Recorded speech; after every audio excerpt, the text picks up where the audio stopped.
Do you also feel happy and excited to hear from students who have cleared the examination, listen to their success stories, and get inspired? So do we. Hi guys, I'm Ayushi, your mentor for law-based examinations, and welcome to Law Digest. Today we have with us another law student, Aparna Singh.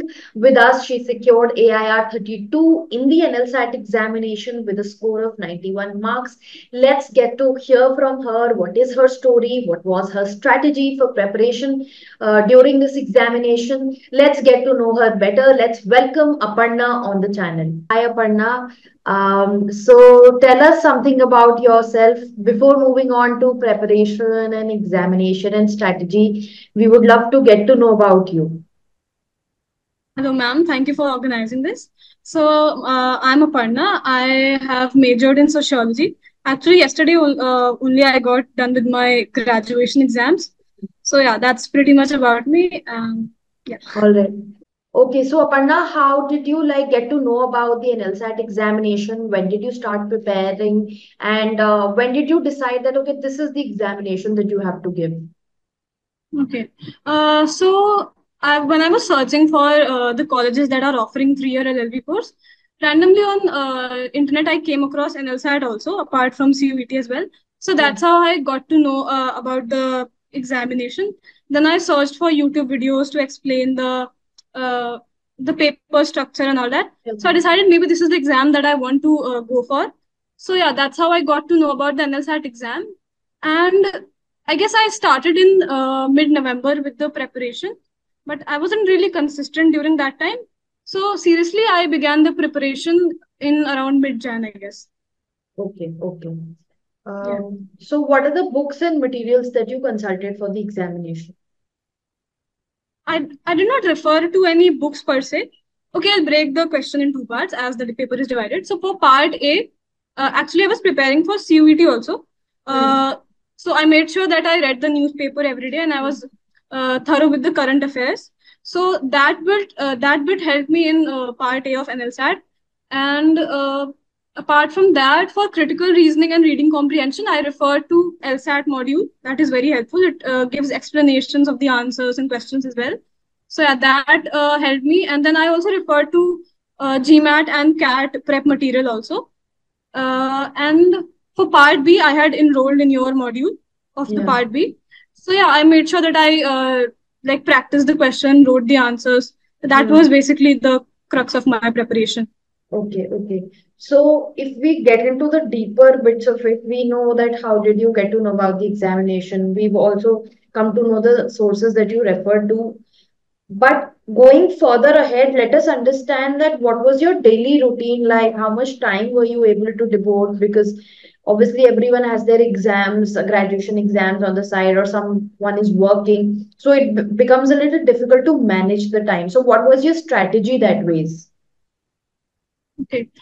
I did not have a daily routine per se, but yeah, I made sure that I read and wrote some of it daily. So, for example, I gave 1 hour to it daily. So, I made sure that I practiced at least 1 or 2 RCs daily. So, and I did that while keeping a timer on. So, I timed my preparation. For example, if I am doing a part A question, I made sure that I was able to finish the question in 7 or 8 minutes. I mean, I was not able to do it initially, but over the period of time, I was able to work on that skill. And even for part B, I used to make sure that I was able to both read and write the answer in around 9 to 10 minutes. Yeah, I used to put on the timer and like time my answer and then complete it. So actually, what I did was the paper is of 2.5 hours, right? And there are 8 questions in part A. So I made sure I completed all the questions of part A in 1 hour, then the 6 legal questions in another hour, and then I gave 30 minutes to the essay. Okay. So that was basically how I like divided my paper and further on the questions depending on it. Okay. So Yeah. yeah, it's good to know that during your preparation only you started following the time bit because students come to it later during the mocks. Yeah. So while you were preparing and doing all of this, were there any difficulties that you faced and how did you overcome them? Okay.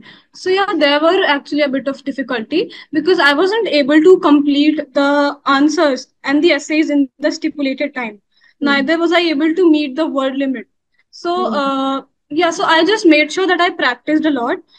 From mid-January itself, I made sure that I wrote at least one or two answers every day. And then I made sure that I wrote two or three essays in a week. I mean, Hmm. the essays, I did not work as much on the essays. I would recommend others to like work harder on the essays, give much time to them. So yeah, like over the period of time, you will observe change if you are just practicing and you are like serious about the preparation. So yeah, Hmm. that was a bit difficult. Also, my handwriting is a bit messy. So I got feedback that your handwriting is not as like legible. So I had to work on that also. Like I just focused on making my work more presentable so that the examiner is not pissed off by seeing my answer sheet. So yeah, that was pretty much about it. Okay. I'm trying to recall your handwriting because I did mention to a lot of people that please Yeah. write more neatly. But actually during the exam I wasn't able to like make my paper very presentable because obviously there is anxiety that you won't be able to finish the paper and all that. So I was like, I'm not focusing on presenting it, I'm just focusing on finishing it. But yeah, I would recommend people to like practice more on that since they have time from now. Yeah, yeah. So, how were mocks for you? Like, how did you go about the mocks? How many mocks did you practice, and how did they help you? Actually, I did not attempt a single mock. I could find various free PDFs wherein they had given 8 questions of part A. So I made sure that I was able to solve the that portion in approximately 60-65 minutes. So that was my strategy. I mean, I did not attempt mocks. I just focused on timing the question so that I was able to do that on the exam day as well. So I Hmm. would say I didn't take any mocks per se. Okay. But So, I did solve the previous year papers by yeah. keeping my watch. So yeah, that helped me in analyzing where I stand, where I need to Hmm. work on. So yeah, that was Hmm. the thing. Yeah, as far as I recall, from the conversation that you and I have had, you sent a lot of answers for evaluation. Yeah, yeah, And so probably that's why you did not feel the need of mocks, maybe, because yeah, evaluation happens at the stage of mocks. However, um, I have kept it open for students that they can send the answers to me for evaluation, even when they're in the module and they're writing. So I think because of that, because you were probably the first student to say that I did not do any mocks. So yeah, I think that maybe because your answers were pre-evaluated before the mocks, so you did not maybe feel the need, and you were already timing your questions. So again, because mocks are required for either evaluation and exactly. timing the strategy and timing your preparation, your answer So writing. actually, truth to tell, I was focusing more on CUET because I thought that's the exam I could crack. So I was focusing more on that, and I thought that mm, I'll just give my best to NLSAT, but I'll not attempt any mocks or something. Because anyway, as you said, I was timing my preparation, and you were also evaluating my answers. So I believe that was enough for me. But yeah, Mm. I would definitely recommend people to practice mocks and see where they stand and where they need to work on. Because of course, mocks do help you a lot, Yeah. but yeah, since my answers were also since I was timing my preparation from the beginning, that's why I Mm. thought maybe mocks are not as required in this situation. Yeah, because in any case, you were enrolled for the CUET PG mocks with us and Yeah, not the yeah, NLSAT mocks. So yeah, you yeah. do understand that the mocks are Yeah, I do dangerous. get it that mocks are important. Yeah, they are definitely important. They are required to time your preparation to make you know where you actually stand. So Hmm. I won't say it, please don't take any mocks, but yeah, do take it if it's what suits you. Yeah. I guess Yeah, to different each his own. methods work for Everyone different has people. their own way of preparing and Yeah, yeah, that's what. understanding. Okay.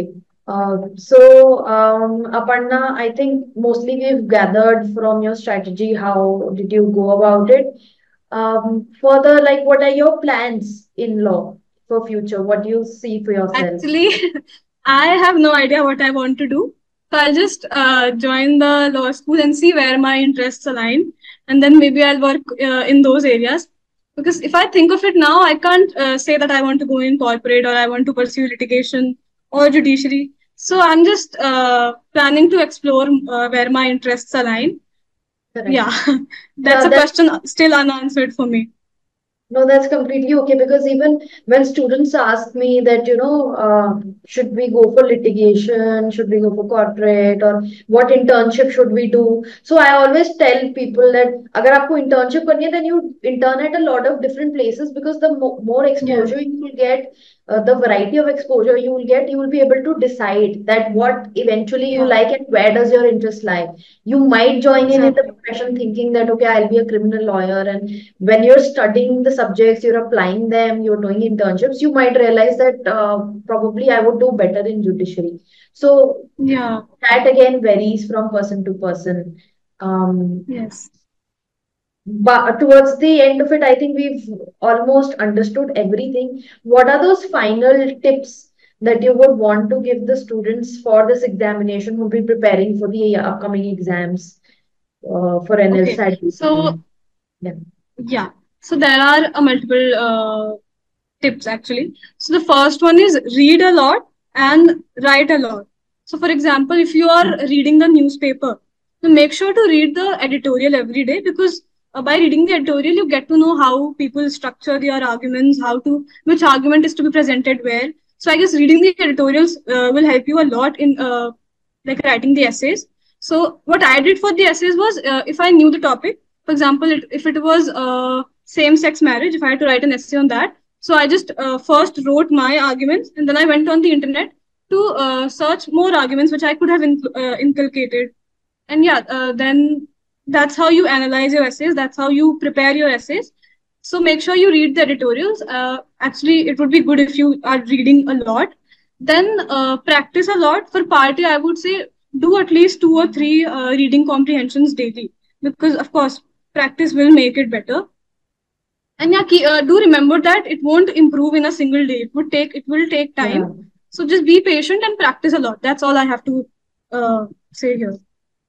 Right. And for part B, what are your suggestions? Okay, yeah. So for part B, again, for part B, I would recommend people to time themselves. So what I noticed was it's not important to meet the 300 marks ka 300 words ka word limit. So just make sure that your arguments are strong and coherent, and make sure you're including all the arguments that can be included in the answer. And of course, time your answers. Like make sure that you are able to read the question as well as write the answer in approximately like 8 to 10 minutes. Because what happens in the exam is they don't give you separate time to fill the OMR details. Yeah, You yeah. have to do it in the 2.5 hours that are given for the exam. So it's very important to time yourself.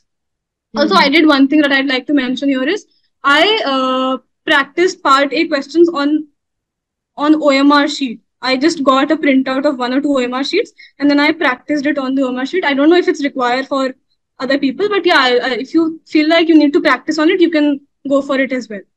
So Hmm. yeah, that's pretty much about the tips.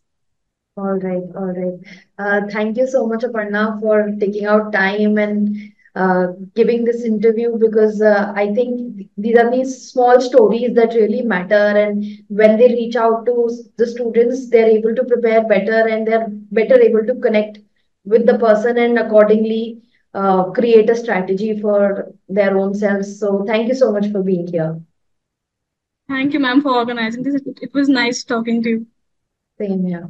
So, guys, that was Aparna for you. I hope you understood from her strategy that how important is the timing in this examination because I've seen that it is a deal breaker for many people. And as you see, Aparna dedicated 30 minutes separately for the essay. So it's very important that you time your preparation. You do that eventually in mocks. However, as Aparna said, that you can start doing it initially only when you are practicing for the examination, chahe part A ho, part B ho, both the parts you need to time it well. And also, obviously, she was getting the evaluation for part B done, which is why she did not require the mocks as such. And anything else, any other doubt that you have regarding the NLSAT preparation, you can reach out to us. Mention the same in the comment box below. We are available on different social media platforms. The links of the same are given in the description of this video. And obviously, make sure that you are following us here as well as on Instagram in case you're preparing for any of the law entrance exams or you're a student of law interested in law.